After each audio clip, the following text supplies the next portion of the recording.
Apakah Anda pernah mendengar istilah demensia? Setidaknya, setiap 3 detik terdapat satu orang di dunia yang mengalami demensia. Angka tersebut menunjukkan betapa cepatnya pertumbuhan kasus-kasus demensia yang ada di dunia. Di Indonesia sendiri, ada sekitar 1,2 juta kasus demensia yang ditemukan pada tahun 2015, dan jumlah ini diperkirakan akan meningkat 2 kali lipat setiap 5 tahunnya. Jadi, apa itu demensia dan mengapa penyakit ini mulai banyak diperbincangkan? Demensia merupakan sebuah gangguan fungsi kognitif yang terus memburuk seiring dengan berjalannya waktu. Gangguan ini menyebabkan terganggunya kehidupan sehari-hari penderitanya, baik secara fisik maupun psikis. Hal ini diperburuk dengan kurangnya pengetahuan caregiver penderita demensia dalam mengenali gejala-gejala awal penyakit ini, seperti hilang ingatan yang dianggap normal seiring dengan bertambahnya usia. Hal ini menyebabkan terlambatnya diagnosis awal terhadap gangguan demensia, sehingga penderita tidak segera mengkonsultasikannya kepada dokter. Pengetahuan caregiver yang rendah juga menyebabkan rendahnya kualitas pengasuhan dan support terhadap penderita demensia. Hal ini menjadi semakin buruk dengan kenyataan bahwa sedikitnya informasi yang mereka miliki, caregiver dari penderita demensia cenderung mengalami stres dalam mengasuh penderita demensia.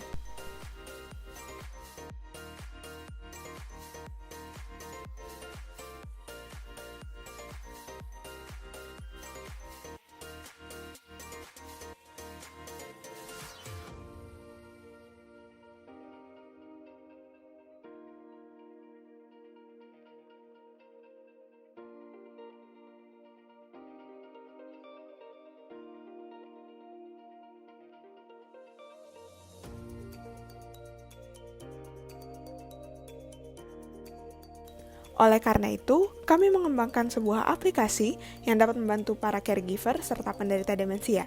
Sahabat Demensia atau SADEM merupakan aplikasi yang dapat meringankan beban caregiver dan penderita demensia sehingga dapat meningkatkan kualitas hidup penderita demensia. Aplikasi Sadem terdiri dari beberapa fitur. Ada fitur deteksi dini, jadwal, games, olahraga, artikel, forum, dan panduan. Ketika masuk, pengguna akan diminta untuk mendaftar terlebih dahulu.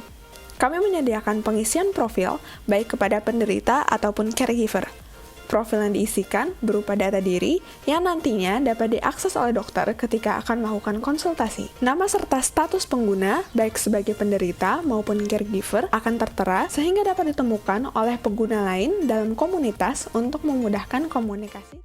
Fitur deteksi dini adalah fitur yang berguna untuk screening risiko penyakit demensia. Screening dalam aplikasi menggunakan Screening Mini-Mental Statement Examination atau MMSE. Pasien dapat melakukan screening mandiri yang ditemani oleh caregiver dari rumah, sehingga tidak perlu ke pelayanan kesehatan yang tentu memakan waktu. Aplikasi kami akan memberikan rekomendasi kepada pasien sesuai dengan hasil yang diperoleh.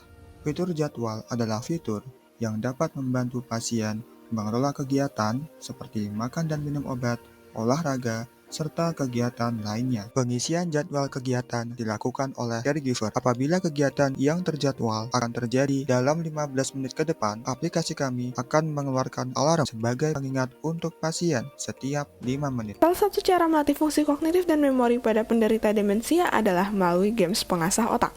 Pada SADEM, kami menyediakan beberapa pilihan permainan sederhana yang dapat dilakukan oleh penderita demensia, yakni TTS pintar, tebak gambar, dan pair of cards. Pengguna dapat bermain games dengan mode single player, yakni bermain sendiri, dan mode multiplayer, yakni bermain dengan sesama pengguna SADEM lainnya. Fitur olahraga akan membantu penderita demensia untuk melakukan aktivitas fisik ringan setiap harinya agar tetap sehat dan bugar. Selain itu, terdapat reminder yang akan membantu caregiver maupun penderitanya agar aktivitas tersebut dapat dibiasakan menjadi sebuah kebiasaan rutin. Fitur artikel memuat berbagai informasi yang dibutuhkan baik untuk pasien maupun caregiver. Informasi tersebut dapat berupa tips olahraga, tips mengelola stres, manajemen terapi, dan informasi lainnya. Fitur forum menjadi wadah bagi caregiver atau pasien untuk saling berbagi dan berdiskusi dengan topik seputar penyakit demensia. Dalam aplikasi kami akan terdapat berbagai forum yang terdaftar sesuai dengan lokasi pengguna sehingga dapat memberi kesempatan bagi pengguna untuk mengadakan acara atau kegiatan lainnya yang menunjang pasien demensia. Diskusi akan semakin menarik karena di dalam forum akan ada dokter yang siap menjawab dan ikut berdiskusi. Aplikasi Sadem memiliki beberapa keunggulan, di antaranya adalah memiliki tampilan yang sederhana sehingga lebih interaktif dan mudah digunakan. Informasi seputar demensia yang lengkap dan terpercaya karena akan terintegrasi dengan berbagai platform demensia seperti Alzheimer Indonesia. Memiliki fitur yang lengkap yang sesuai dengan kebutuhan pengguna baik pasien maupun caregiver sehingga sangat menunjang pasien demensia. Memiliki dua desain tampilan, yakni tampilan untuk caregiver dan tampilan untuk pasien sehingga ramah untuk keduanya. Kami melakukan prediksi aplikasi menggunakan machine learning yang nantinya akan membantu kami dalam mendapatkan prediksi resiko demensia. Kami menggunakan data 373 raw source data yang menggunakan data orang demensia dan tidak demensia dari internet atau data sekunder. Dari data yang kami punya, kami melakukan proses training machine learning dan mendapatkan akurasi sebanyak 78%. Nilai akurasi ini sudah layak digunakan sebagai screening resiko demensia. Prediksi ini dapat digunakan sebagai data pelengkap untuk mendukung potensi implementasi aplikasi Sadem.